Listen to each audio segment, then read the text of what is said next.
I came to win, yeah, I came to win. I came to win, yeah, I came to win. I came to win, yeah, I came to win. Can't no one stop me, yeah, bring it in. I came to win, yeah, I came to win. Top down, faded windows tinted. Push it with it, push it to the limit. We go so hard. Top down, faded windows tinted. Push it with it, push it to the limit. We go so hard. Push it with it, push it. When it's Mesdames et messieurs, bienvenue à toutes et à tous sur ce nouvel épisode du Weekend AB Show pour un énième hebdomadaire en ce premier épisode de l'année 2025. Mika, comment est-ce que tu Exactement. vas? Bah écoute, ça va et toi? C'est toi là, t'avais l'air un peu démotivé ces derniers temps. Ah bon? Pourquoi ça? Ouais, la semaine dernière, on devait faire un podcast, t'as dit non. Oh le menteur! Et là, T'es sérieux? non, c'est vrai, bah ouais, Mais, tu m'as dit mais non. pas T'as dit du tout. ouais, t'as dit il n'y a pas d'actualité, ça sert à rien. Ah, après, forcément, avec les fêtes de fin d'année et tout, c'est un petit peu creux, donc on vise la qualité quand même. On va pas faire un podcast juste pour faire un podcast, mais après, c'est vrai qu'avec les fêtes de fin d'année, toi d'ailleurs, t'étais pas seul, donc je t'ai laissé profiter de tes soirées. Donc, je crois que c'est pour ça qu'on n'a pas fait d'hebdomadaire. Sinon, moi, je suis toujours là, Mika, tu Euh, connais. bien sûr, bien sûr. En tout cas, comme chaque année, bah, vous connaissez la musique, hein. On va revenir sur nos MMA Awards. Forcément, nous, on se concentre sur l'actualité du MMA français international, mais c'est beaucoup plus intéressant de faire les MMA Awards à la française, hein. Comme l'année dernière, on l'avait fait, comme il y a 2 ans encore, on l'avait fait aussi. Mika, est-ce que tu peux nous annoncer les catégories pour cette émission? Bah ouais, en plus, je t'ai fait une petite récap et tout. T'as vu ou pas que j'ai travaillé un peu quand même? Effectivement, Je t'ai envoyé je t'ai envoyé le fil. Alors, on va faire la meilleure orga française, la meilleure organisation en termes de show qui est venue organiser en France, toute organisation confondue, meilleur combattant français de l'année, meilleure combattante française de l'année, meilleur combattant hors top 5 organisations mondiales. Donc, on va vous expliquer pour nous les 5 organisations mondiales et on va vous dire ensuite le meilleur combattant. Pareil pour les combattantes françaises. Ensuite, on va faire les top 5 des Français à suivre en 2025. Donc, les Français les qui prospects. n'ont pas encore forcément exploité. Ouais, c'est ça, les gros prospects. Le combat de l'année sur le sol français, le coach de l'année, le KO français de l'année, la soumission de l'année. Et après, ce qu'on peut faire aussi, c'est donner le top 5 des Français. Et enfin, pour finir, on va essayer de retracer un peu l'avenir des Français à l'UFC, ce qu'on peut espérer d'eux en 2025 pour les Français qui sont à l'UFC, Effectivement, pour ceux qui ont déjà signé à l'UFC. il y a eu des nouvelles, hein, pour Omar Sy, pour Farizam et pour William Gomis. Entre-temps, on n'en avait pas parlé, Mika. Donc, on va démarrer ça tranquillement. N'oubliez pas, en fait, sur Instagram, sur l'Instagram du podcast, il y aura en fait un post avec justement les catégories. Donc, même si vous ne voyez que 3 combattants sur une image, n'hésitez pas à mettre, selon vous, en tout cas, le combattant ou la combattante qui est élu, en tout cas, pour cette année-là. En tout cas, voilà, à vos commentaires, mettez ce que vous avez envie et pas forcément que ce que vous voyez sur l'image. Mika, quand même, un petit mot, hein, pour ceux qui en ont marre d'avoir les mêmes équipements que leurs partenaires, full Venom, full, voilà. On a un partenaire là, c'est Import Fight. En fait, ça vous permet en fait d'avoir des équipements que vous ne trouvez pas sur le sol français. Là, notamment, il y a la marque Combat Corner, exemple porté par Belal Mohamed, actuel champion des welterweight de l'UFC. Il y aura d'autres marques à venir. Donc restez connectés. Il y aura aussi un jeu concours pour faire remporter des équipements. Donc je vais vous mettre le Fais lien. attention, T'es sûr que c'est le mec qui fais bug? attention, ton son, il bug, hein. T'es sûr que c'est le mec qui bug ou c'est le tien? Ah ouais, c'est sûr. Pour la rester à l'affût, il y aura un jeu concours qui sera annoncé incessamment sous peu. Donc je vais vous mettre le lien du site en commentaire. Donc faites-vous plaisir en plus pour ces fêtes de fin d'année. Mika, par quoi est-ce qu'on commence? Bah, combattant de l'année, franchement, le combattant français de l'année, je pense. Est-ce qu'on va citer, même si je pense qu'on est unanime là-dessus, mais est-ce qu'on cite quand même d'autres combattants qui auront pu peut-être être dans la discussion? En fait, pour moi, il se démarque tellement cette année que pour moi, il n'y a même pas de gens qui auraient pu Ouais. être dans la discussion avec lui. Je brise le suspense. Pour moi, c'est le Nassourdine Imavov. Il y a, voilà, pour moi, c'est juste parfait ce qu'il a fait cette année. Il a affronté le top mondial de l'UFC. Il est sur un perfect. Là, il affronte Adesanya, même si on est en 2025 quand il va l'affronter. Mais ce que je veux dire, pour moi, il y a pas photo. C'est celui, en tout cas, qui a le plus performé cette année. Et donc, c'est Ouais. logique qu'en 2024, 3 combats, 3 victoires face à 3 top 15 de la catégorie à l'UFC. Il n'y a même pas photo. C'est combattant de l'année et de loin. Ouais, Et pour de mettre un peu loin. plus de précision, en février 2024, c'est Roman Dolidze. En juin 2024, c'est Jared Cannonier. Et en septembre 2024, sur l'UFC Paris, c'est Brendan Allen. Donc là, aujourd'hui, il est actuellement dans le top 5 de la catégorie. Comme tu l'as dit, en 2025, là, le 1er février, c'est un combat contre Adesanya. Donc sûrement le dernier combat avant le title shot. Donc effectivement, c'est la haute performance et le haut niveau. Donc de loin, Nassourdine. Imavov, combattant de l'année 2024, je pense que c'est, comme tu as dit, sans réel débat, même s'il y a quand même d'autres combattants français qui ont brillé cette année et qui ont fait Ouais, de belles mais performances. en fait, pas à son niveau, en fait. T'as On est aucun combattant d'accord. qui a réussi à faire 3 victoires sur un top 15 de l'UFC, tu vois. C'est pour ça que je dis, bien sûr, il y a plein de combattants qui ont brillé et j'espère qu'on va réussir à tous les nommer, mais sur cette catégorie-là, il est trop devant, quoi. Il n'y a même pas photo. Effectivement, Mika, on est tous unanimes là-dessus. En tout cas, n'hésitez pas à mettre en commentaire vos avis. On est ouvert au débat, même si là, sur ce coup, il n'y a pas de débat, je pense. Mika, je vais prendre Ouais, pas l'ordre de débat. de la liste que tu m'as envoyée. Meilleure organisation française. On va dire les trois. Attends, bah viens, on fait la combattante d'abord, combattante française de l'année. Vas-y, let's go. Comme ça, il y a une logique quand même. Bah, Manon Fiorot, pareil, sans débat, même si elle n'a pas beaucoup combattu. En fait, en 2023-2024, c'est un combat par an. C'est très peu. Maintenant, on sait qu'en 2023, elle revenait d'une blessure. Là, en 2024, c'est peu, mais c'est parce qu'en fait, elle va combattre pour la ceinture et l'UFC l'a fait galérer. Mais son combat contre Blanchfield, c'était juste incroyable. 5 x 5 maîtrisé. Ça date déjà du mois de mars. On est au mois de janvier. Normalement, on sait qu'il devrait y avoir une annonce bientôt contre Shevchenko. J'espère que ça va se concrétiser. En tout cas, combattante de l'année. Et c'est peut-être la première française qui ramènera la ceinture de l'UFC à la maison. Effectivement, Mika, Manon, je viens de te dire, aujourd'hui, il n'y a pas de concurrence, hein. Je ne sais pas si c'est le fait que la catégorie soit peu fournie ou si c'est elle qui met la barre trop haute.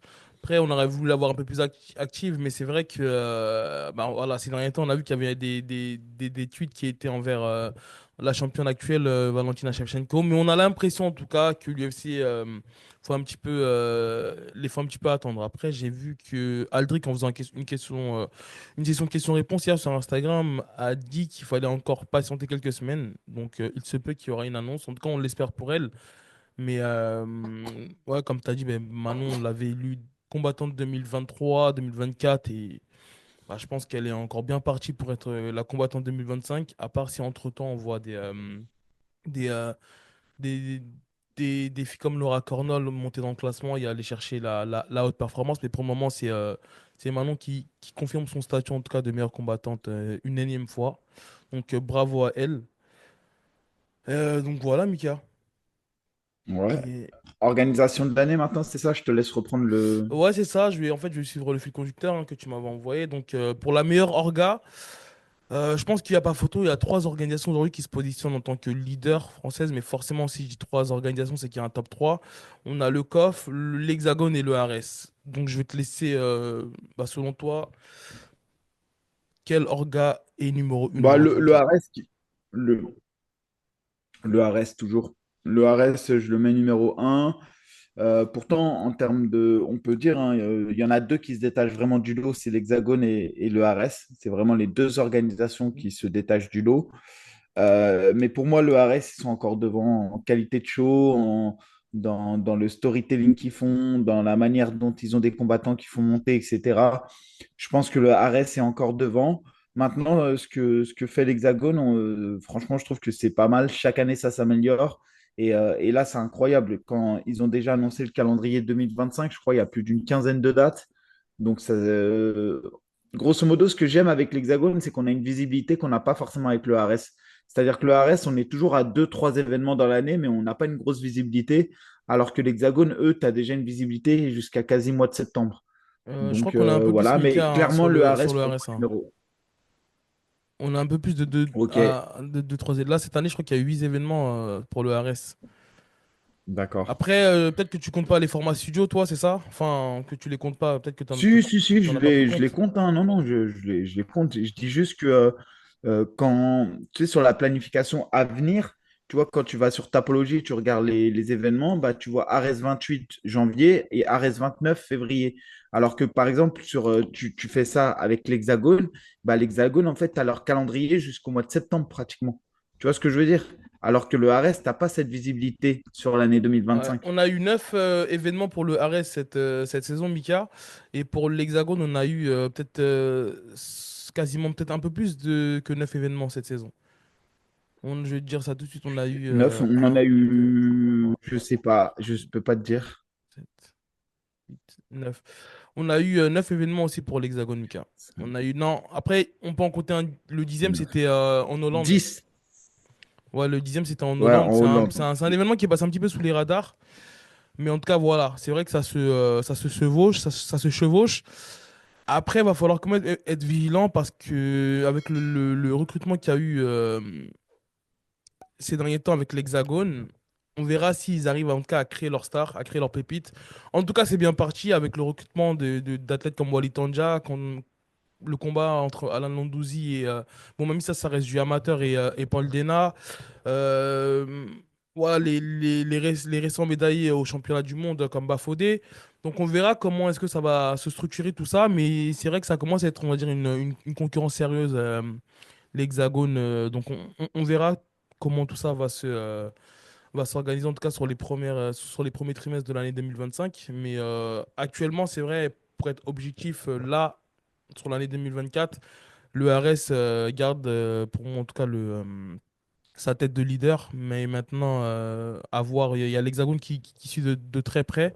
Et le COF bah, qui doit encore faire ses armes et encore se fournir, on va dire, Ouais, le roadster, ouais. l'Hexagone, quand même, qui a organisé 10 événements. Après, en termes de roster, on n'est pas sur les mêmes niveaux. Et c'est vrai que le niveau, de toute manière générale, je le trouve plus élevé au ARS.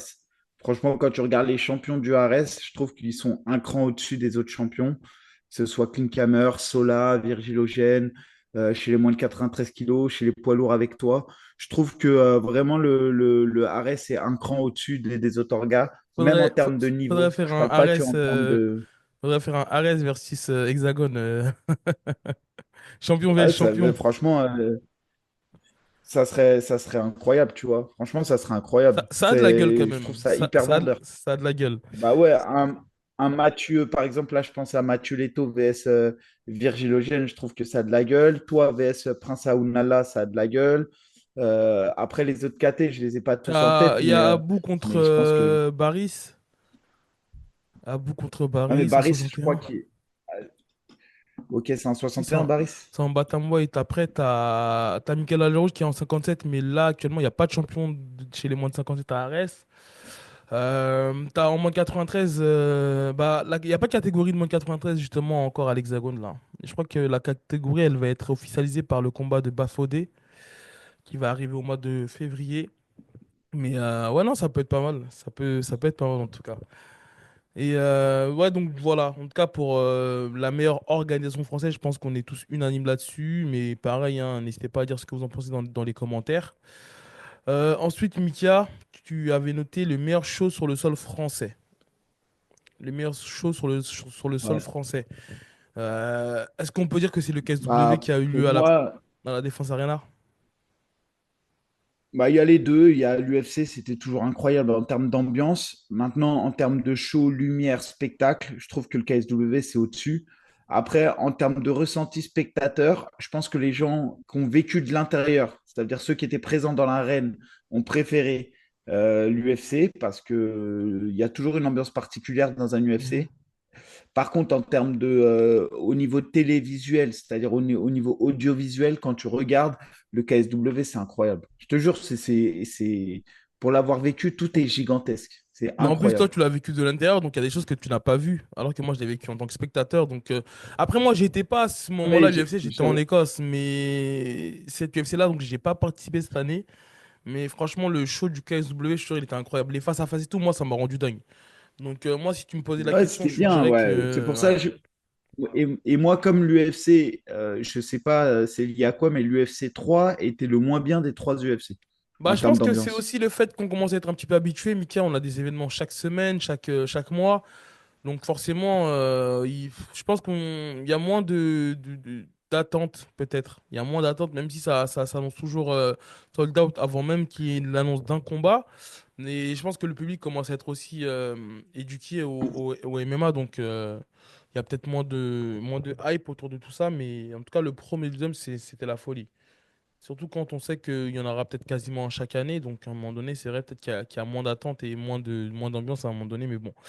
En tout cas, moi, si tu me posais la Alors, en question, tout cas, le c'est KSW, pour l'avoir vécu, c'est toujours incroyable l'UFC. Tu vois, il y a toujours, comme je l'ai dit, et c'est là où on voit l'UFC est à part parce que tu fasses du Bellator, du PFL, du KSW, que tu fasses 12, 13, 14, 15, 16 ou 20 000 personnes, l'UFC a un public à part. L'UFC est un public de MMA, mais c'est un public à part. Et il y a toujours une ambiance. Par contre, c'est vrai que cette UFC 3, je l'ai trouvé en termes d'ambiance beaucoup moins d'enthousiasme sur cette UFC 3 que sur l'UFC 2 et l'UFC 1.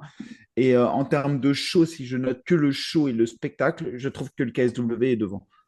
ah, effectivement, Mika, on est d'accord. Ils ont mis vraiment la barre haute. D'ailleurs, ils sont de retour en 2025. Il me semble au mois de mai 2025. Après, j'ai pas encore la ville. Dans le Est-ce qu'on, sud de la France, dans le sud de apparemment. la France, on pourrait te voir dessus, Mika, du coup, vu que tu as signé un contrat multi-combat avec eux? Non, je pense pas. Pour être honnête, je pense pas. Pour l'instant, en tout cas, on n'en a pas du tout discuté. Mais c'est pas impossible non plus, tu vois, mais je pense pas. Ok, Mika, bah pour enchaîner, d'ailleurs, là, ça, c'est tes catégories particulières. Tu m'as dit meilleur combattant hors top 5 organisation mondiale. Et meilleure combattante hors top 5 organisation mondiale aussi. Alors, voilà, dans les organisations top 5 ce que j'ai mis en monde, après, ça peut être discuté, hein, mais grosso modo, ce que j'appelle le top mondial, c'est Bellator, PFL, UFC évidemment, et ONE FC. C'est-à-dire, pour moi, c'est les quatre organisations qui sont vraiment les grosses. Donc, quand je dis 5 en fait, c'est les quatre. C'est les quatre majeures pour moi. Et donc, le meilleur combattant hors organisation majeure est pour moi Saladin Parnasse. Ouais. Vraiment, j'ai pas d'autres personnes en tête. J'ai pas d'autres personnes en tête parce que, bah, comme tu l'as si bien précisé, t'as enlevé toutes les organisations majeures comme l'UFC, le Bellator et tout.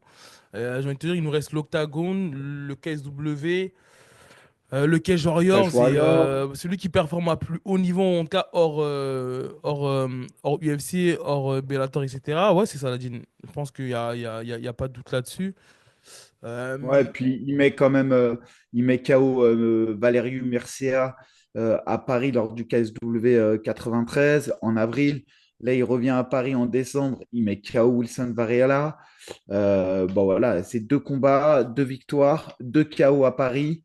Bah écoute, enfin, bah, il confirme ce qu'on pense de lui et je pense que voilà, hors grosse organisation mondiale, il n'y a même pas photo, il est largement devant. Et même, Après, il est détenteur des deux ceintures, tout simplement, et ça fait maintenant des années qu'il les défend. Donc, je ne vois pas qui fait mieux, en tout cas, hors UFC, là, actuellement. Donc, voilà. Donc, du coup, non, on va peut-être Mika, avoir un débat chez les filles. Tu vas me dire ce que tu en penses. allez, go. Combattante de l'année hors grosse organisation, je mets Delphine Benoît. Je mets Delphine Benoît. En 2024, c'est quand même un palmarès de 5 combats. C'est 4 victoires, une défaite. Je crois que Mika, c'est C'est 6 une, combats et même pas, 5. c'est en 2000. Attends, en 2024, c'est plus que ça. Ouais, c'est 6 combats et c'est 5 victoires, une défaite. Ouais.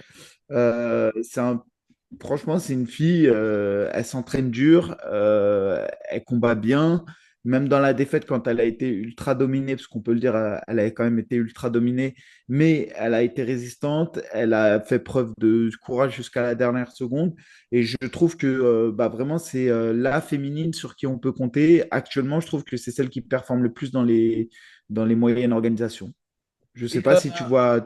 non, mais je t'avoue que je vois pas grand monde. Mais Bah, il y Hakimi, avait est-ce que tu... Alex, mais Alex Bah après, il y a Taker eu un... de C'est d'équipe française. Alex Tekena, mais après, il y a eu... je crois qu'il y a eu... il y a eu deux combats pour elle en 2024. Ouais, et elle a quand même vachement contre-performé. Et c'est ce qu'on disait. Ce que je trouve un peu dommage chez Alex Tekina, c'était, je sais pas si tu te souviens, mais on avait dit en fait, elle perdait de la même manière. C'est comme si elle n'avait pas retenu un peu les leçons de sa première défaite.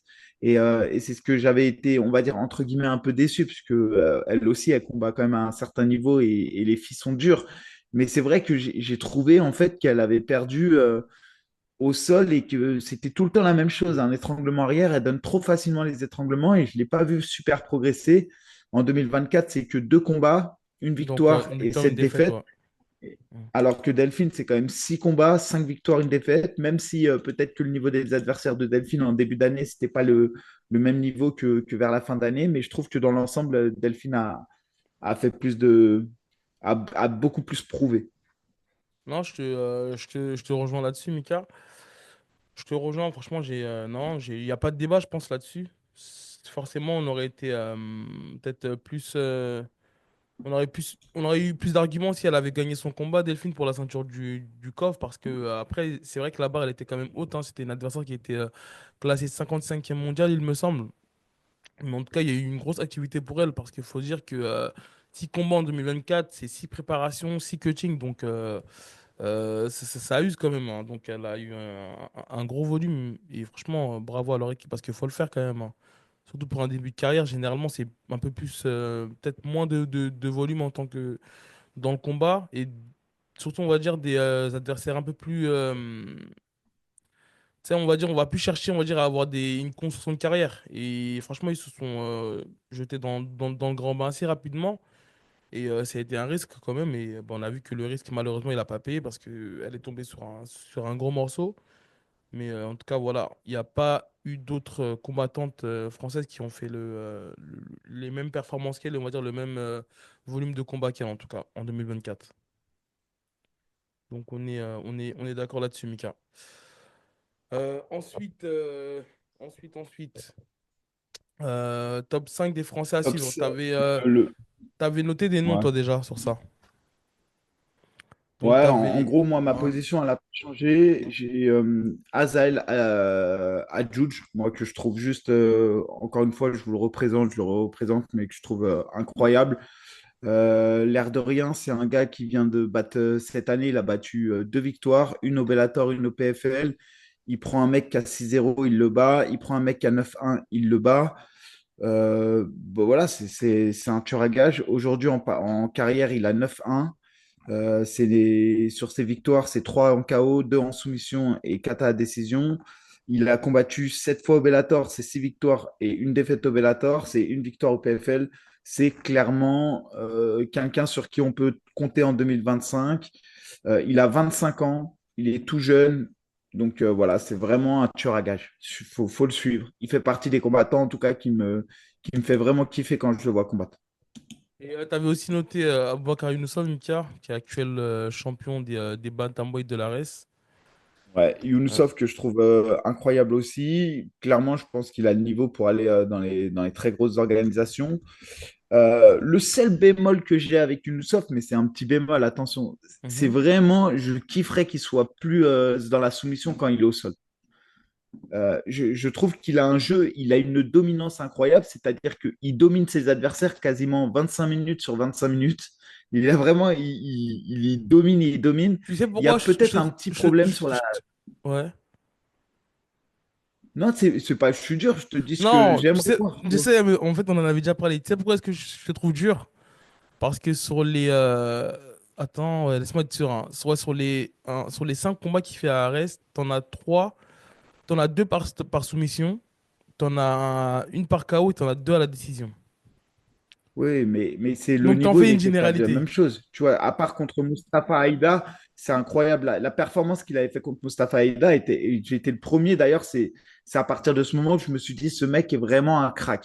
Parce Mhm. qu'avant Mustafa Haïda, on ne peut pas dire qu'il avait réellement affronté des gars de haut niveau. Bah après, Après, il a disons, affronté Mustafa Haïda. il a que 5-0, hein.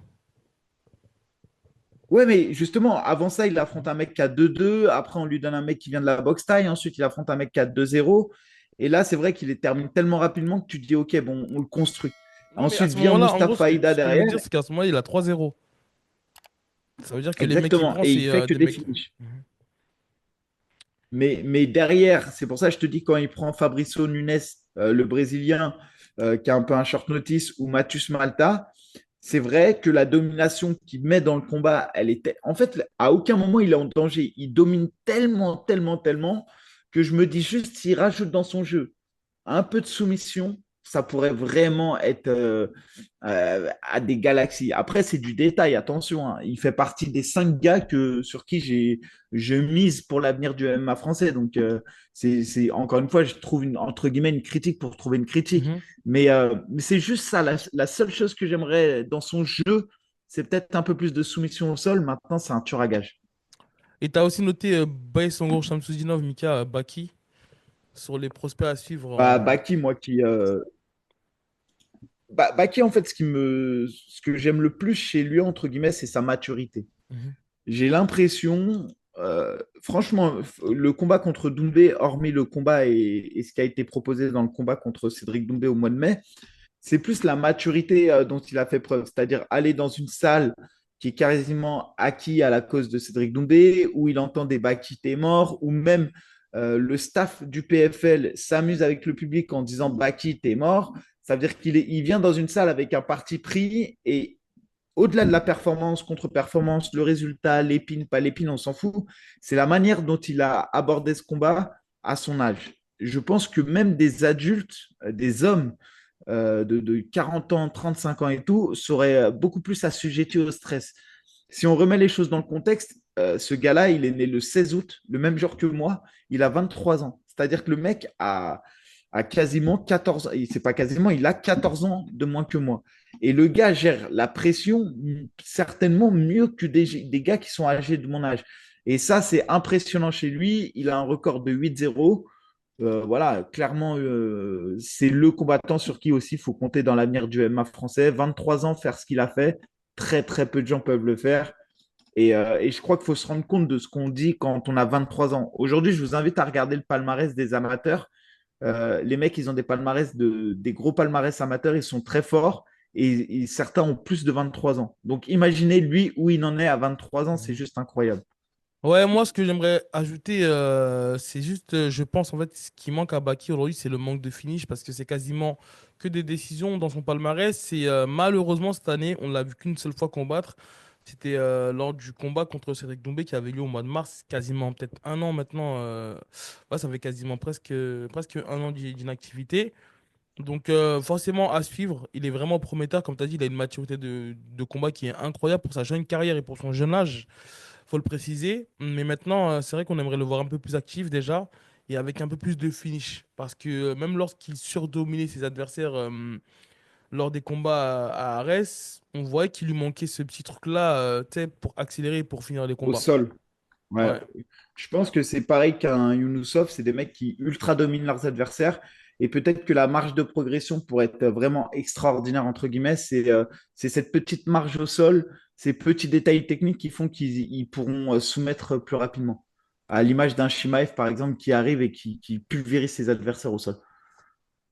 Ouais, et ensuite, Mika, tu avais aussi noté Virgil Hogan, 8-0 et actuel champion des moins de 84 de l'ARES. Donc, pour Virgil Hogan, c'est deux combats cette saison. Donc, en avril 2024 contre Vlad Gutu et contre Rocha lors de sa première défense de titre à Arès Marseille en novembre 2024. Donc, aujourd'hui, à son actif 8-0. Et donc, à suivre sur l'année 2025. Après, ce qui est à noter, que je trouve qu'il y a eu des améliorations de sortie en sortie avec Virgile. Et quand je parle d'amélioration, je te parle vraiment sur les détails techniques. Donc, je trouve qu'il s'améliore vraiment de sortie en sortie. Après, c'est vrai que son avant-dernier combat, on va pas se mentir, Mika, il y avait quand même un cap entre lui et son adversaire. Je parle de Vlad, qui avait à peine 1-0 lorsqu'il a affronté Virgile, qui Deux avait 2-0. déjà. Non, il avait 1-0. Ah, Non, ok. il avait 2-0. Ok, il avait 2-0, ouais. Donc voilà, on voyait qu'il y avait quand même une différence sur l'expérience et même sur la technique et même sur le fight IQ. Mais voilà, ça n'enlève rien en tout cas à son potentiel à Virgile. Et comme tu as dit, bah, c'est quelqu'un à suivre de près en 2025. Ça parlait à un moment donné, je crois, Ouais, d'une... Ouais.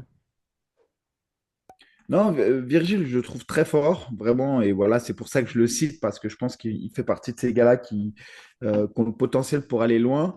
Et c'est peut-être le diamant le plus brut encore, c'est-à-dire que pour moi, il faut vraiment. Il a des petites choses encore à peaufiner. On viendra sur le cinquième que j'ai nommé, mais tu vois, quand tu fais le parallèle entre les deux, je trouve qu'il y en a un qui est plus en avance que lui, techniquement, tactiquement. Et Virgile, il y a peut-être un problème, selon moi, lui, c'est pas au sol, ça serait debout. J'ai le sentiment qu'il prend beaucoup de coups et il est en début de carrière encore et il a déjà fait quand même pas mal de guerres, notamment avec Shigemeto et tout. Aujourd'hui, il va être jeté bientôt, lui, dans le grand bain. Quand je dis ça, il doit être à un ou deux combats de l'UFC, pas plus. Il est 6-0 à l'ARES. L'ARES, c'est le numéro 1 France. C'est le numéro 3 ou 4 organisations européennes. Donc, il est aux portes de l'UFC aujourd'hui, Virgile. Et c'est vrai qu'il a des petits détails, je pense, en boxe sur lesquels il va devoir s'ajuster. Mais c'est quelqu'un sur qui on peut compter. Et de toute manière, ça serait compliqué de miser contre lui dans le sens où bah, c'est 8 combats en professionnel, 8 victoires. Sur les 8 victoires, c'est 4 à la soumission, une par TKO, KO et 3 à la décision. Donc, grosso modo, c'est un gros, gros prospect aussi. Ouais, Mika, exactement. J'ai rien à rajouter. Et, donc, tu comparais forcément à son partenaire d'entraînement, Axel Sola, quand tu parlais d'un autre beaucoup plus Ouais, expérimenté. en gros, c'est le cinquième. Mhm. Ouais, c'est ce que je veux dire. Axel Sola, pour moi, c'est le cinquième que je nomine dans ceux à suivre, même si tout le monde aujourd'hui connaît Axel Sola.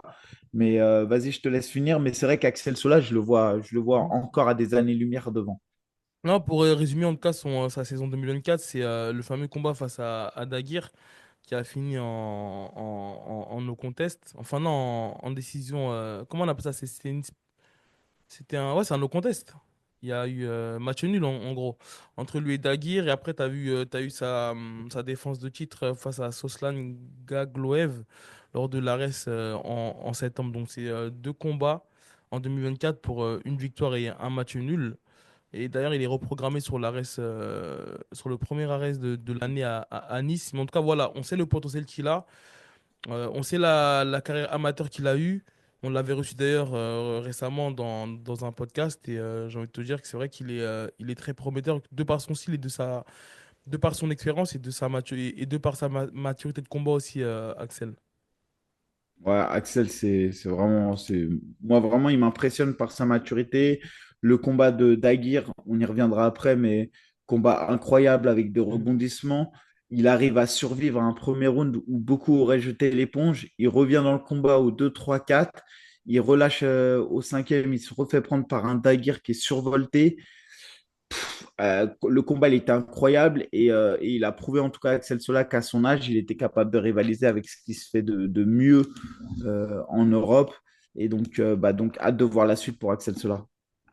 Mika, je rajouterais quand même qu'il y a, je pense, d'autres prospects, bon, peut-être un peu plus que prospects parce qu'ils ont maintenant un peu plus de 10 combats. Et je pense à Michael Aljarouj, qui est actuellement champion de l'Hexagone. Et tu as aussi Nicolas Leblond. Donc je pense que c'est ces deux gars aussi qui ont performé en 2024 et qui sont peut-être à un ou deux combats de signer dans la Big League. Donc c'est aussi des gens qu'on doit suivre, des athlètes qu'on doit suivre de près pour l'année 2025.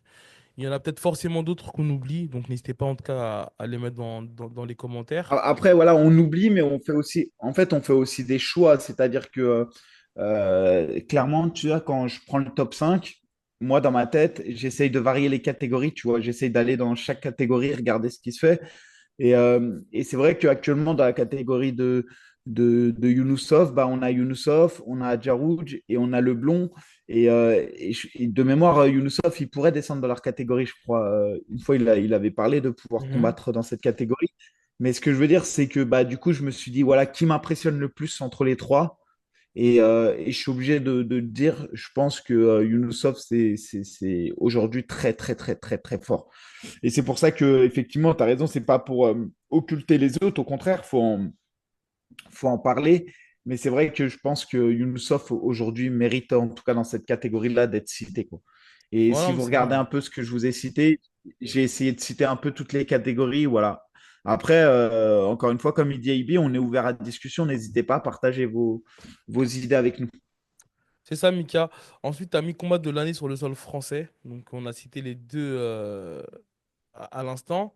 Je pense on est quasiment sûr qu'il y a le combat d'Axel Sola face à Daguerre. Après, Mika, on avait assisté dans un Ares et tu avais le Bulgare, Djokovic, il me semble. Ouais, Franchement, bon, après, ouais. c'était un arrêt studio, donc forcément, il n'y a pas eu la même visibilité, Non, mais c'était quand même et un puis sacré c'était pas des combat. Français. Mais le combat Effectivement, était ouf, ouais. C'était le combat quand Tekena elle affrontait exactement, ouais. Menezes. Ouais, parce que Et t'as mis sur le sol français. Donc, ah, t'as je raison, t'ai pris c'est au mot, tu vois. Ramazan Mustafaev contre Nikola Djokovic. Ouais, C'était un combat avec beaucoup de rebondissements, c'était un combat d'intensité et c'était un gros combat. Il y a aussi le combat, on peut le citer, Baki Doumbé. Au-delà du niveau technique qui a été présenté, il y avait une tension de ouf autour de ce combat. Riles Soudela, moi, à chaque sortie qu'il a fait, que ce soit contre Amin Ayoub ou contre Thomas Glo, j'ai mhm. kiffé. Mais le combat de l'année pour moi, le combat de l'année sur le sol français, c'est c'est Axel Sola contre Daguerre. Pour Ouais, moi, c'est vrai c'est que le combat de je leur accorde parce qu'en fait, techniquement, c'était le combat qui avait Ouais, sur papier, c'était voilà, vraiment un combat de haut niveau et vraiment hein, sans trop en faire, je pense que c'est un combat qui a vraiment sa place. Je sais que sur une carte du UFC Fight Night, vraiment. Techniquement, largement tu aidé. vois. Eh, Et même, comme tu as et dit, en termes de même, rebondissement. même, je te jure, même sur certains UFC numérotés, c'est un combat qui a 1000 fois sa place. Non, Ouais. mais vraiment, des fois, je fais des combats. Je te jure, je dis bah non, tu vois. Enfin, Mhm. franchement, le combat qu'ils ont fait, c'était un combat de ouf. 5 x 5, c'était un combat de malade. Il y a eu des rebondissements, il y a tout eu dans ce combat. Niveau technique, tactique, rebondissement, incroyable. Ouais, rien à dire. Et Mika, enfin, on va dire la catégorie coach de l'année. Je vais te laisser la parole. On en avait parlé en amont, en off, et je pense qu'on n'était pas très, très d'accord sur les choix, mais vas-y, je te laisse. Ouais, bah déjà sur les choix, je pense qu'il y a 4 coachs qui se démarquent cette année. On peut dire même 5. Je vais les citer dans l'ordre de ceux qui sont pas dans l'ordre, grosso modo, à la 5 et quatrième place, je les mets sur le même palier. On a même 5, 4, 3, je les mets sur le même palier. Vous les mettez dans l'ordre que vous voulez. On a Gaëtan Hurtel, Johnny Frachet Gaëtan Hurtel avec la Old School, Johnny Frachet avec l'US Metro et quand même, on peut dire non, légèrement devant. J'abuse quand je les mets sur la même place. Et en troisième position, je mets Lopez avec la performance de Gomis et de Cyril Gann. Plus tous les acteurs du MMA Factory qui ont pu combattre au Ares, etc. Donc, je mets Lopez en troisième place. Et en 4 et 5, je mets Johnny et Gaëtan Hurtel. Et je pense même que Johnny il est légèrement devant parce que Morgan Charrière évolue à l'UFC, parce que Taylor Ouais, Lapillus évolue à je pense l'UFC qu'ils sont pas encore au et même parce qu'il stade, a un hein. plus gros effectif. Non, mais juste pour On revenir est sur, d'accord. sur ce que tu viens de dire, en fait, Gaëtan Hurtel, il fait un super boulot. En plus, on voit qu'il forme ses combattants de A à Z. Mais là, actuellement, même si tu as, un combattant comme Amori Wako qui a fait son combat au KSW, il n'y en a aucun qui a encore touché le haut niveau. Donc, bien C'est sûr, vrai, hein, t'as raison. on peut lui accorder, on lui accorde même beaucoup La cinquième place. de respect. Mais moi, je ne l'aurais même pas mis dans les coachs de l'année. En fait, je ne l'aurais pas mis dans les coachs de l'année parce que, Mika, notre sport, c'est avant tout la haute performance. Et en fait, pour moi, tant que t'as pas su performer à haut niveau, que tu sois combattant, organisateur ou coach, forcément, on peut te passer un petit clin d'œil, mais je le mettrai pas encore, en tout cas, dans la discussion des meilleurs coachs. Donc, Tu sais voilà. pourquoi je le mets dans la discussion des meilleurs coachs? Je vais te dire pourquoi je le mets. Parce que Gaëtan Hurtel, il fait partie de ces gars qui forment de A à Z Bien et je pense sûr, que ça a je le l'ai mérite précisé. d'être cité. Non, bien Tu sûr, je, vois? je l'ai précisé, mais jusqu'à présent, en tout cas, aucun de ses élèves, malgré qu'ils ont fait une belle saison, n'a encore performé, en tout cas, à haut niveau. Tu vois pas ce que je veux dire? Donc, c'est pour ça que je le mettrai C'est pas vrai, dans la c'est vrai. discussion. Ouais, je comprends Vraiment. ta logique. En plus, quand tu sais que derrière, tu as des gars comme à la Hatch, enfin le Hatch ou Foissard de la Team Marseille qui ont fait une belle saison aussi avec les victoires d'Aïmargui. Avant la défaite comment dire, de Varela, il y a eu des belles victoires et la victoire de Swill aussi qui est partie jusqu'en finale du PFL MENA. Il y a même à la bonne école Amin Ayoub qui a amené Non, je Elias. parle de. On voit Laïd aussi qui performe. Donc il y a plein de coachs. Ouais, Laïd ouais. qui a performé au Non, mais KSW. t'as dit Amin Ayoub dans la bonne école. Non, mais ouais, non, pardon, je me suis trompé. Laïd. Et Hmm. en tout cas, il y a effectivement des coachs, mais c'est vrai que je comprends ta logique. En tout cas, en numéro 3 je mets Lopez. Voilà, tout simplement parce que je trouve que Gomis, il a fait une performance incroyable. Bah, Cyril Gann, il a quand même gagné face à un Volkov, même si le combat, c'était vraiment Attends, pas le combat qu'on aurait tu mets pu qui en espérer. numéro 2? En numéro 2 je mets Nicolas Haute. Et en numéro un? Je mets Nicolas Haute pour les performances. En numéro un je mets, comment dire, Aldric Cassata. Regarde, tu me permets? Je te coupe pas la parole là. Bah ouais, après, moi, j'argumenterai, mais vas-y, je te laisse. En gros, déjà, là, sans parler de classement, mais déjà pour moi, les trois qui sortent du lot, c'est Fernand, Aldric et Nicolas Haute. Maintenant, je Déjà, vais on est mettre. d'accord sur ça. On est d'accord sur ça. Mais maintenant, est-ce que c'est pas un petit peu dur de mettre Fernand avant, troisième, en gros, derrière Aldric? Je m'explique. On va dire là, les deux coachs, ils ont quasiment, on va dire, les mêmes combattants dans les mêmes orgas. Ok? Aldric, il a deux champions d'arrêt. C'est Axel Sola, Virgil Hogan, on est d'accord. Il a une combattante à l'UFC qui est dans le top 3, Manon Fiorot. Ok, de l'autre côté, Fernand Lopez, il a deux combattants à l'UFC. Est-ce que je compte Daria aussi ou je la compte pas? Tu peux la compter, tu Ok. pas. Non, S'il l'entraîne, tu la comptes. ok. S'il, Parce que, ouais, quand est-ce qu'il a été dans son coin? C'est ça, tu vois. Est-ce qu'il l'entraîne? Est-ce qu'elle a été dans son coin? Ou est-ce que c'est manager? Oui. Non, en tout cas, je sais qu'elle est là avant ses Ouais. combats et c'était Benjamin Sarfati dans son camp à cette UFC Paris Voilà, là. donc si on peut, Ok, donc enfin, on peut compter, c'est pas. on compte trois combattants, mais les deux qui sont plus haut niveau, c'est Cyril actuellement et William Gomis. On est d'accord. À l'ARES, actuellement, pour le MMA Factory, pour Fernand Lopez, il y a combien de champions il y a Abou Younousov, il y a moi, ça fait deux champions. Et je crois que c'est ça. Donc ils ont deux champions à l'ARES, deux champions à l'UFC, enfin deux champions de l'ARES pour le MMA Factory et pour le Boxing Squad, on est d'accord. J'oublie personne. Ah, donc voilà, donc ça veut dire que est-ce que tu vois d'autres performances de d'autres athlètes pour les deux là? Bah, pour Aldric, ouais, j'en vois quand même d'autres. Je Mhm. vois Ilyes Giroun qui a performé Ok. dans les plus grosses organisations au monde en 2024. Trois victoires, notamment au Ares, au Brave, et il a battu Jason Poney. Il avait fait une grosse guerre en début d'année.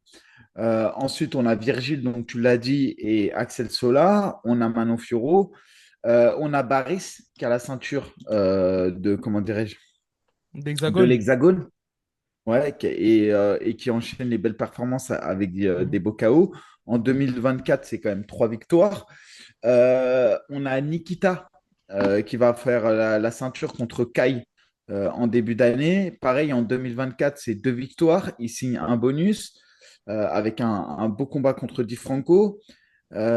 Franchement, je trouve que quand tu vois ce que Manon Fiorot fait, ce que Axel Sola fait et ce que Virgil Eugène fait, avec tous les gars qui viennent te citer derrière, on a pu voir aussi qu'il était dans le coin de Damien Lapillus et le combat de Damien, bon bah, même si le gars, on le savait, était à un niveau inférieur de Damien, c'était quand même un combat retour.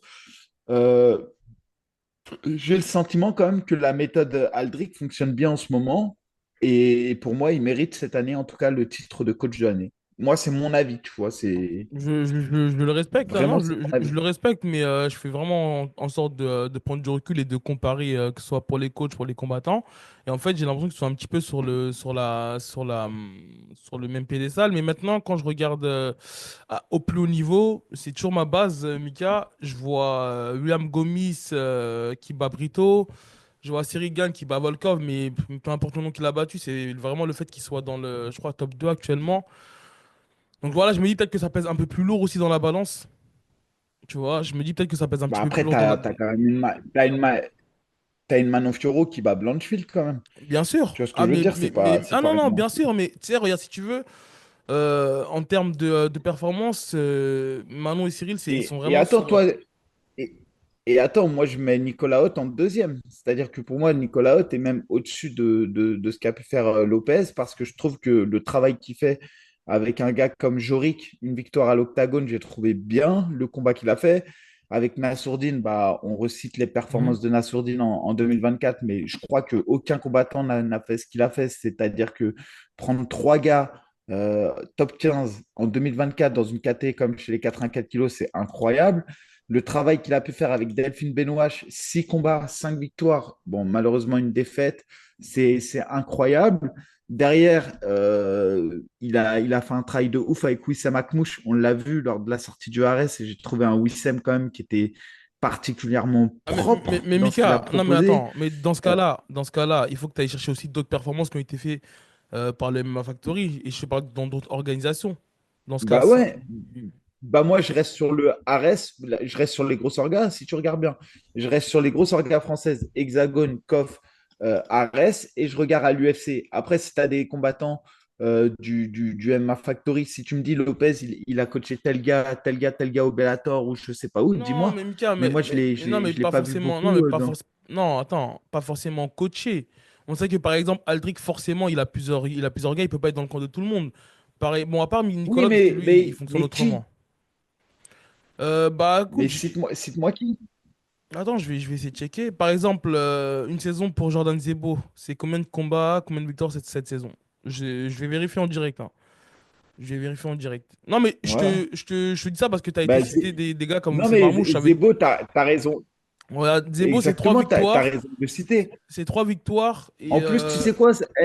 Le Ares, le Ares, s'ils peuvent nous monter le combat Zebo, Wissem Akmouche, je te jure, je signe sur place. c'est vrai que Et ça tu peut sais être que pas Wissem, mal. il est chaud hein, pour le Ouais, prendre. ouais. Après, Wissem, j'arrête pas de demander à Wissem pourquoi il ne le prend pas. Je dis à Wissem, t'as peur de lui? Il me dit non, j'ai pas peur de lui. Je dis arrête de mentir, t'as peur de lui. Il me dit non, je te jure, j'ai pas peur de lui. C'est dur. Et Wissem m'a dit, et je te jure, Wissem m'a dit, bah, je vais le prendre. Je dis, bah, prends-le alors. Et On va j'arrête pas de le écoute. chauffer avec ça. Mais c'est un combat qui me tente de ouf, Ah, c'est Jordan vrai, Zebo contre Wissem ça peut se faire en plus, hein, en février, il y a un Adidas Arena, donc ça peut être pas mal. Donc en tout cas, il y a trois victoires pour Jordan Zebo, trois combats en 2024. En combattante féminine, tu as Melissa Hurtado qui fait trois combats en 2024, donc trois victoires aussi. Tu vois ou pas, en gros, ce que je veux dire, c'est que si tu commences à citer d'autres organisations, bah, tu vois, Ouais, non, mais t'as raison. T'as ça. raison t'as raison de étayer les propos. Mais pour être honnête, hein, je ne vais pas te mentir, Melissa qui? Hurtado, c'est une. Hurtado. Ouais, c'est une Colombienne, je crois. Ah, c'est la cubaine. Cubaine. Tu vois, donc, Et elle s'entraîne au Factory. c'est ça. Ouais, Donc, je la connaissais pas, je te jure. Je l'ai vue au RS, non, en fait, après, là, je regarde en ouais, direct hein, après, bah, sur Tapologie. Non, mais c'est pour te dire que, de toute manière, les trois coachs qu'on a cités, forcément, c'est les coachs qui performent depuis un petit moment. Nicolotte, il se rajoute à la discussion cette année. C'est vrai qu'il fait une belle saison. Il fait une très, très belle saison. J'ai vu que la Sueur l'avait élu, lui, coach de l'année.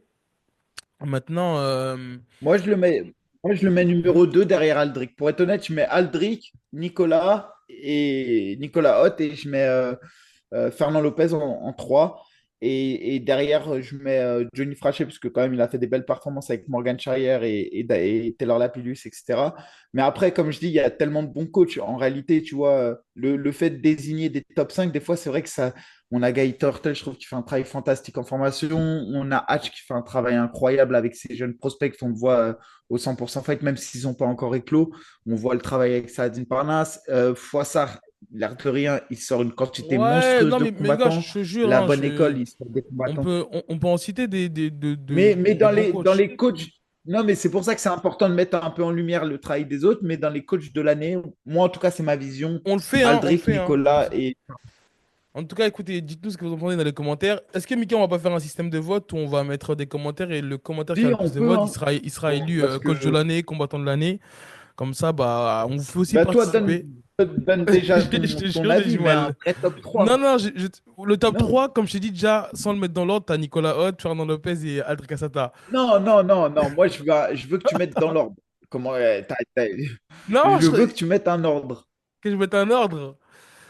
Bah ouais, C'est dur de ne tu vois pas ce que je mettre veux dire? Nicolas Hott. C'est dur de ne pas mettre Nicolas Hott maintenant. En plus, c'est moi, j'en ai discuté avec lui. Maintenant, en termes de haute performance de plus haut niveau, il a Nassourdine. Ok? Quand on regarde dans les organisations, on va dire un peu plus moins majeures, t'as Delphine. Est-ce qu'on peut compter Wissem Marmouche? Est-ce que c'est son. Il a coaché effectivement sur son dernier combat, mais est-ce que c'est son. Et enfin, je crois que c'était la première fois qu'il faisait son Si. coin. Ouais, mais Wissam, Ok, il s'entraîne là-bas, hein. Ça, c'est ok. sûr et certain. Donc après, il y a une saison qui a été belle pour Delphine. Il y a eu aussi il a été aussi accompagné, coach au sein de l'IMAF. Franchement, il a fait une belle saison. Il a fait une belle saison. Euh, Pareil pour Aldric, il y a une très très belle saison. Pareil pour Fernand, j'ai du mal à mouiller. Franchement, j'ai du mal à mouiller. Non, mais Mais donne un ton, ordre. Après, regarde, j'ai donné mon classement, donne ton classement, et après, ok. les gens, Mais ils débattront, tu vois. ton argument pour Aldric, toi, c'est numéro un, tu l'as mis Aldric. Numéro un et Nicolas numéro 2 et Fernand numéro Numéro 3. un, Nicolas numéro 2. Ouais, c'est ça. Non, franchement, je te jure, hein, je mettrais déjà Fernand et Aldric sur le même pied, vraiment, en termes de quand je compare dans les différentes organisations. Après, forcément, à l'UFC, je mettrais Fernand plus devant parce qu'il a trois personnes qui performent à l'UFC. Comme je te disais, en termes de classement, tu as Cyril Gane et Manon Fiorot sur le même piédestal. Mais derrière, ce qui pèse dans la balance, c'est que tu as William qui bat Brito. Tu as une autre, même si elle n'a pas encore bien Ouais, performé il à a fait une l'UFC, grosse Daria. perf, William. Tu vois, donc déjà, dans la balance de l'UFC, ça pèse plus du côté de Fernand. Quand tu compares les performances à Arès, tu as deux champions pour le MMA Factory, deux champions pour le Boxing Squad. Donc, tu as vu, on est aussi sur une balance très équitable. Après, derrière, si on va chercher dans d'autres organisations, forcément, des champions t'as un champion à l'Hexagone, t'as d'autres qui ont performé aussi au sein d'Ares. Donc, non, franchement, j'aurais du mal à établir un classement. Nicolas Haute, franchement, il a fait une très très belle saison. Mais comme j'ai dit, je suis un petit peu redondant dans mes propos, mais t'as que Nassourdine, mais c'est déjà du très très haut niveau, hein, et c'est le combattant de l'année. Mais t'as juste Nassourdine, alors que quand tu regardes, par exemple, du côté de Fernand Lopez, Ouais, mais t'as deux combattants Nassourdine, qui. il a... Ouais. Ouais, mais Nassourdine, il a fait plus de combats que Gann et Gomis dans la même année. Bien sûr, il a fait plus de combats, C'est mais ça aussi la non, mais réalité. après, Oui. je peux même pas comparer. Bah, En fait, si tu veux, les trois personnes que je mets sur le même pédestal, t'as Cyril Gann, Nassourdine et Manon Fiorot. Après, qu'il a fait plus de combats ou non, là, les chiffres ne montent pas. Les trois combattants que je viens de te citer, ils sont dans le top 5 actuel. Tu vois, donc peu importe, hein, les combats qu'il ouais, a fait lui ouais. cette saison, bah, les autres, ils l'ont fait. Enfin, voilà. Donc voilà, je, je peux ne pas me mouiller. Parce que vraiment, en fait, je vais être Non, objectif mais... et j'ai du mal. Franchement, j'ai du mal. Je te jure, j'ai du mal à classer, Ouais, à mettre un classement. Mais après, voilà, ton classement, je le respecte, c'est tes non, non, ouais, arguments. bah... Mais en tout cas, j'aurais plus mis en tout cas, pour moi, ça aurait eu plus de sens, selon moi, de mettre Aldric et Fernand en numéro un, 2 et Nicolas en numéro 3. Parce que, tu vois, il y a des comparaisons, il y a des choses similaires, en tout cas, chez Aldric et Fernand. Alors que Nicolas, c'est une autre manière de coacher, c'est une autre structure, tu vois, c'est différent. Donc, c'est vrai que je comprends pas trop ta logique quand tu mets non, quand tu mets Aldric en un, Nicolas 2 et Fernand en 3.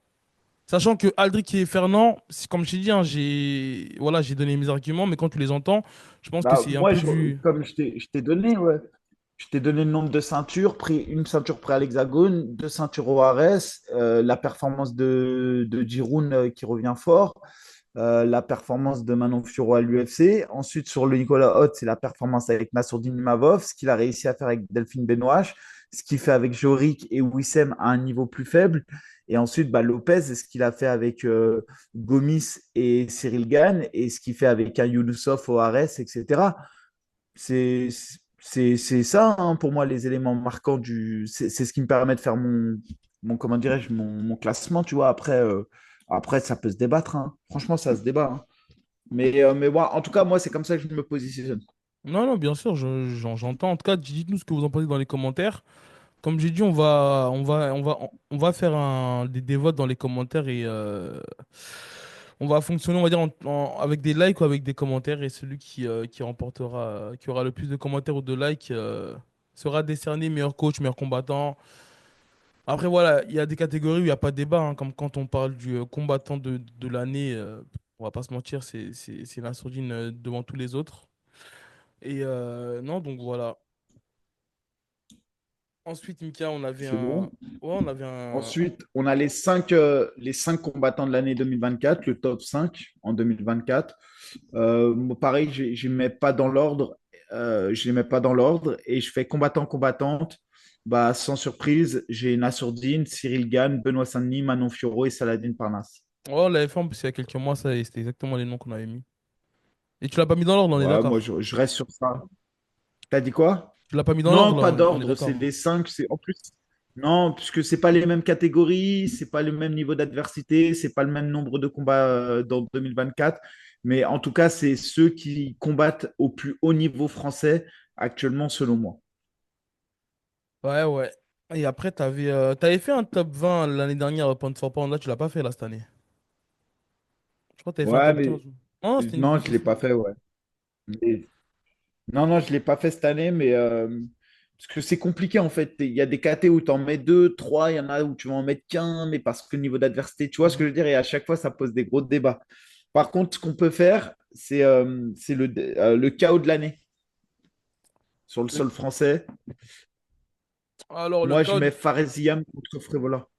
Ouais, bah forcément, j'ai du mal à. Tu sais, par exemple, j'ai vu que le Ares, ils ont élu. Bon, après, ça appartient au Ares, mais Riles Soudela contre Thomas Glo. Mais pour moi, en fait, quand je mets le KO, forcément, il y a la beauté du geste, de la technique, mais il y a aussi le fait de l'adversité. Et là, actuellement, bah, quand je regarde tous ceux qui ont performé au plus haut niveau cette année, en 2024, que ce soit à l'UFC ou même dans d'autres organisations, celui qui a claqué le KO sur un top 20, c'est Farizam sur Matt Frevola.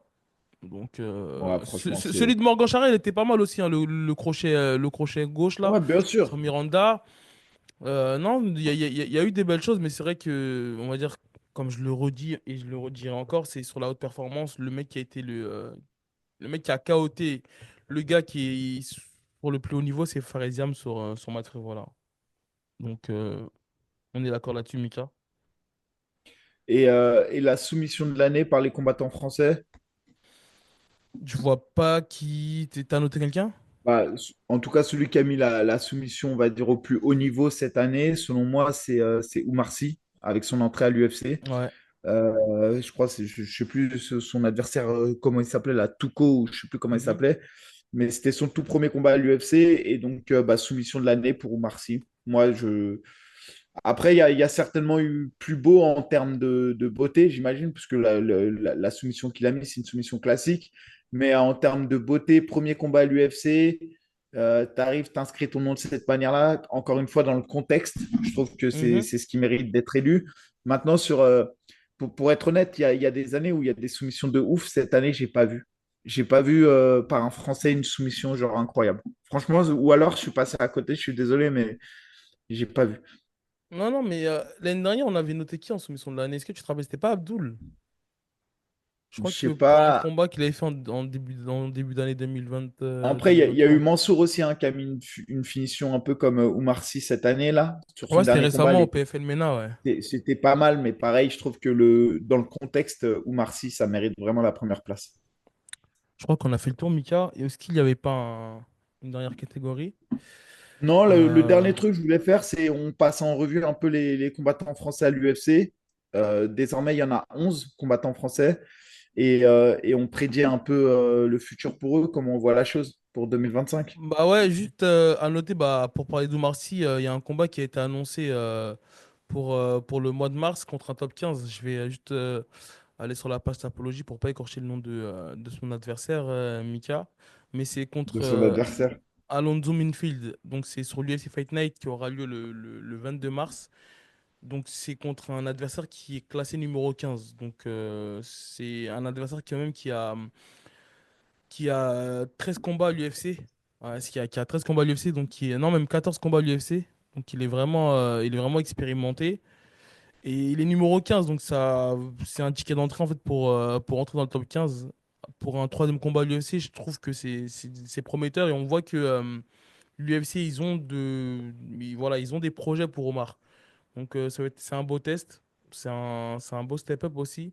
Et comme je dis, bah, ça va lui permettre de rentrer parmi les 15 meilleurs mondiaux, hein. Donc c'est pas rien. Et on a aussi Faresiam qui combattrait en fait sur la même carte que Nassourdine. C'est le 1er février sur l'UFC en Arabie Saoudite. Donc on a Faresiam sur cette carte-là. Il affrontera Mike Davis. Il affrontera Mike Davis 11-2. 5 combats à l'UFC, qui avait aussi fait les Dana White Contender Series. Et sur la même carte, en main event, on aura le fameux combat entre Adesanya et Nassourdine Imavov. Et on a aussi William Gomis, par contre, lui, j'ai pas le nom de l'adversaire, qui ça a été officialisé. Je sais pas si tu as vu passer l'info, Mika. Si, si, mais tu sais, Haider Hamil, c'est un gars, il y a à peu près 12 ans de ça, j'étais parti à San Francisco m'entraîner et il s'entraînait dans la salle. Mais lui, il débutait le mec, hein. À l'époque, il débutait le MMA, tu vois, il n'avait même pas combattu en professionnel. Et quand j'ai vu sa tête, j'ai dit putain, et je suis parti voir un peu le parcours qu'il a fait et le mec, il est passé par le Bellator. Mais Ouais, incroyable. Bellator, LFA, Dana White Contender Series et maintenant 2-0 à l'UFC. Et il compte 10-0 en carrière, donc invaincu. Donc voilà, il a quand même de l'expérience quand même, hein, parce que pour être passé par le LFA, par le Bellator, par les Dana White Contender Series et maintenant il comptabilise 2-0 à l'UFC. Et il a fait ses débuts à l'UFC en 2024, en début d'année 2024. Donc ce combat en tout cas, il aura lieu le 1er mars, donc quelques semaines avant le combat d'Oumar Sy. Donc ça va s'enchaîner en tout cas pour les Français. Là, c'est les quatre Français en tout cas qui ont une actualité de confirmer et d'annoncer à l'UFC. Après, dans l'attente aussi d'avoir un combat pour Manon Fiorot, je pense d'ici quelques semaines, si je me fie au dire d'Aldric sur sa story Instagram. Cyril Gane, apparemment, on sera aussi fixé, je pense, d'ici le 15 janvier. De ce que je sais, ça en train de, c'est en train de. Enfin, là, pour le moment, c'est les négociations entre John Jones et Thomas Pinal. Et si les négociations se font et que ça se passe bien, bah forcément, je pense qu'on aura un combat entre John Jones et Aspinall. Et si ça bloque du côté de John Jones, je pense qu'il y aura un combat entre Aspinall et Cyril Gane. Après, il y a qui d'autre, Mika? Pour Laura Cornell, pour le moment, Bah, il y a rien. Ouais. grosso modo, il y a 11 Français. Il y a deux filles, Manon Fiorot et Nora Cornol. Ensuite, en partant, déjà, ce qu'on peut faire, c'est sur les deux filles. Manon Fiorot, normalement, sur 2025, on l'espère tous, Mhm. elle finit championne de l'UFC, ou du moins, elle va avoir sa chance pour le titre. Moi, j'y crois fort. Donc, potentiellement la première championne de l'UFC, et potentiellement même toute catégorie confondue, ça serait la première à avoir la ceinture, la vraie ceinture, pas la ceinture intérimaire. Nora Cornol, bah, on peut espérer le top 15 pour elle d'ici cette fin d'année. Cyril Gann, bah, potentiellement lui aussi il pourrait avoir sa chance pour le titre cette année, soit contre Aspinal, soit contre John Jones. Et quand bien même on aurait un John Jones Aspinal, bah, on pourrait avoir en fin d'année un Cyril Gann qui prendrait le vainqueur des deux. En tout cas, c'est pas impossible que Cyril Gann cette année bah, ait une nouvelle chance pour le titre. Il le mérite. Oumar Sy, tu l'as dit, il combat bientôt. Il combat au mois de mars contre Alonso Menifield. C'est son ticket d'entrée pour arriver top 15. Donc, pareil, on peut espérer que Oumar Sy finira top 15. Nassourdine Imavov, bah, il affronte, comment dirais-je, Adesanya le 1er février. Franchement, c'est demain, c'est dans 3 semaines. C'est une légende, Adesanya, il fait partie des GOAT. Je pense que chez les 84 kilos dans l'histoire de l'UFC, on a tous en tête Anderson Silva et ensuite les performances d'Adesanya. Et si Nassourdine bat Adesanya, c'est incroyable et c'est potentiellement une chance aussi pour aller au titre. Donc potentiellement, on aurait à la fin de cette année 3 champions. Je pense à Manon Fiorot, Cyril Gane et Nassourdine.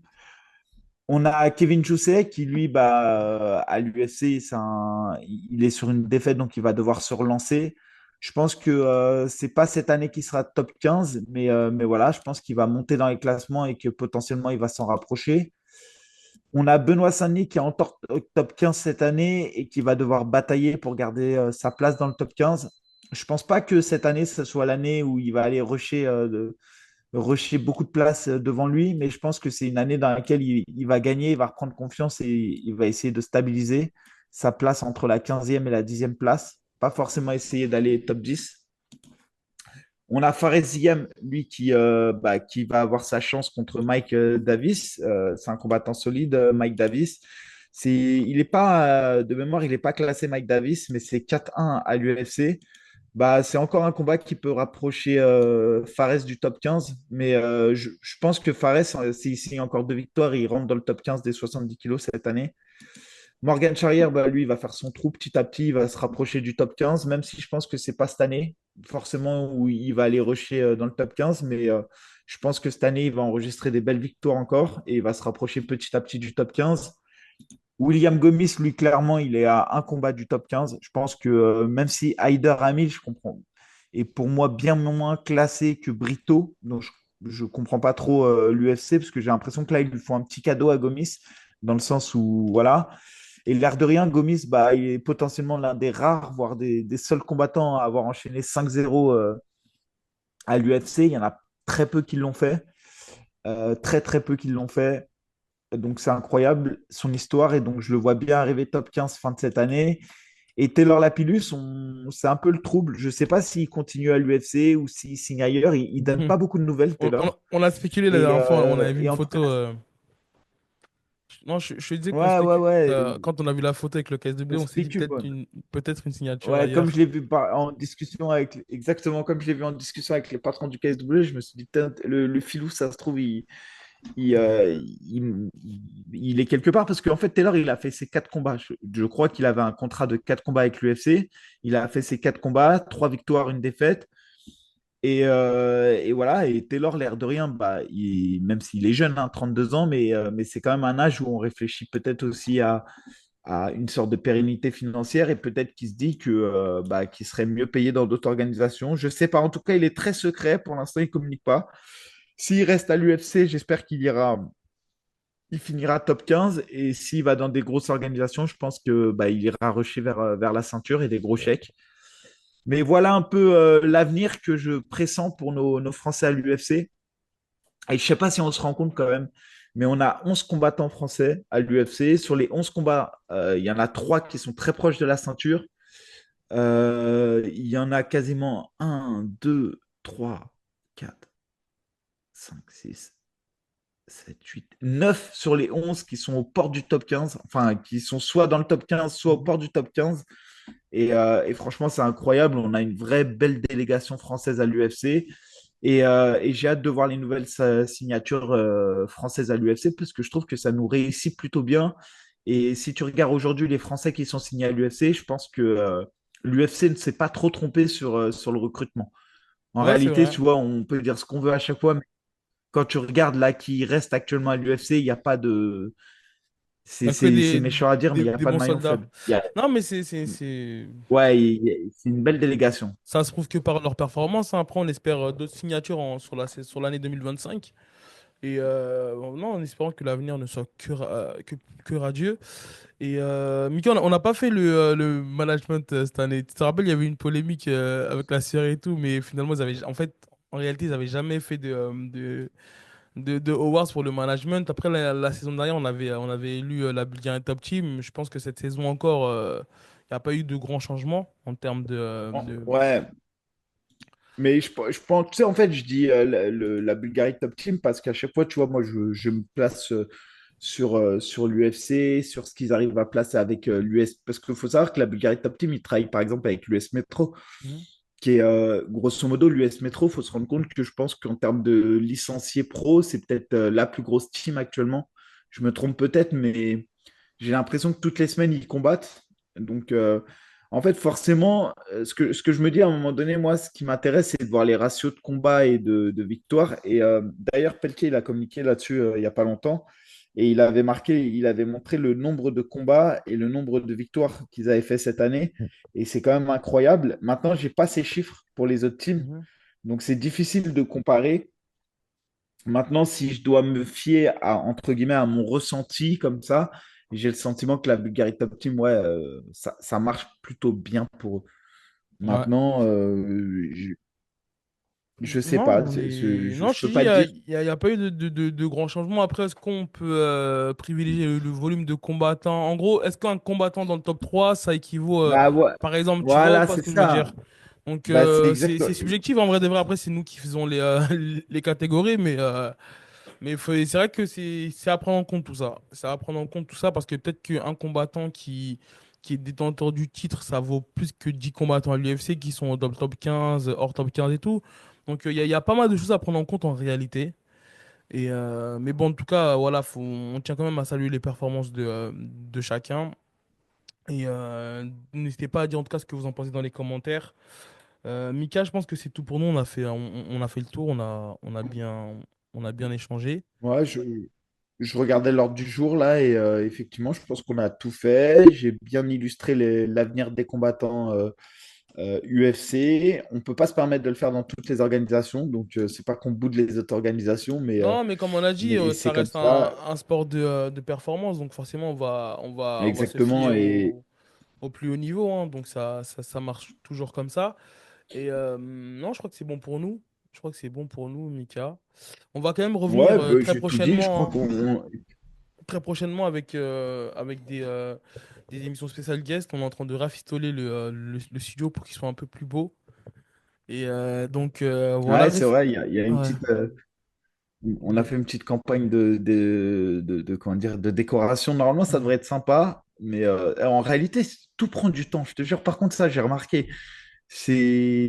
Tout prend du Bah, temps. Ou bien après, il faut sûr. payer des sommes astronomiques, tu vois, mais sinon, tout Bah prend oui, du après, temps. forcément, c'est pas notre activité principale aussi, donc forcément, on a moins de temps et moins d'énergie là-dessus, c'est un peu normal. Mais Mais par contre, on rappelle le partenariat, encore une fois, si vous êtes à la recherche d'équipements, en plus, il y a des produits qualitatifs, parfois même les prix sont très intéressants. Mhm. Il y a des marques que vous trouverez nulle part ailleurs. Qui arrive hein, Vraiment, bientôt, on ouais. vous invite, ouais, on vous invite à aller sur le site. Tu vas le mettre dans Ouais. Dans la description, ouais. le lien, on va le mettre dans la description. Et voilà, en tout cas, merci à vous de nous suivre et hâte d'être avec vous pour cette année 2025. On le rappelle quand même, il y a un événement de fou dans moins de 2 semaines à l'UFC avec des ceintures, notamment Islam Makhachev et le frère de Oh, Khabib. Ça va être incroyable. t'as dit quoi? T'as dit Ah, ok, ok, Le désolé. frère de Khabib. Ouais, non, je pensais que tu Ouais. parlais de l'adversaire, Tsarukyan. Non, c'est de Sarukian, ouais, ça je sais, Euh, mais il y a quand même 2 ceintures et je me demande, tu vois, quand tu es coach, comment tu peux faire co-main et main event avec 2 ceintures qui se. il avait Tu fait, vois, comment il s'appelle, le coach de Rosa Majunas, Kamar Ousmane. Mais bon, je crois pas que ça s'était suivi. En tout cas, il avait eu il avait eu Gaethje. Je crois que c'était le soir, il y avait Michael Chandler qui affrontait Gaethje. Il y avait eu Kamar Ousmane qui défendait son titre. Il y avait eu Rosa Majunas. J'ai oublié Trevor Whitman. Il avait fait une soirée comme ça un jour. En je enchaînant sais trois pas, combats dans la main card et comme main event et tout. Mais en tout cas, ouais, parce que je crois que tu as même, t'as même Ousmane Nurmagomedov qui combat en janvier aussi, il me semble. Euh, contre il Paul Hughes, combat là. le 25 janvier contre Paul Hughes, Ouais, tu vois. contre Paul Hughes, Donc, ouais. c'est vraiment pour eux, ça va être quand même une grosse. Ouais. Ça va être un gros mois, quoi. J'imagine là que tout le monde est vraiment en mode entraînement. En tout Ça va cas, être incroyable. pour le combat d'Islam Makhachev et Tsarukyan, je vous invite à aller voir ou revoir le combat numéro un qui a eu lieu il y a quelques années. C'était un combat franchement de très très haut niveau techniquement. Il y a eu du scramble, il y a eu des renversements, de la lutte, du contrôle. Les deux ont forcément évolué. Donc ça va être un beau combat à voir. Et comme tu l'as dit, il y a d'autres événements qui arrivent. Donc voilà, restez connectés. On reviendra nous sur d'autres formats aussi. Merci à tous de nous suivre. Vous êtes de plus en plus nombreux. Et n'oubliez pas, avec Import Fight, il y aura un jeu concours pour gagner des équipements. Donc, toutes les modalités seront dans le prochain podcast et sur Instagram. Donc, restez connectés. Mika, bonne semaine à toi. Bonne semaine Ouais, bonne d'entraînement à semaine à tout le tous. monde. Bon courage à tous et à très vite. Ciao, ciao.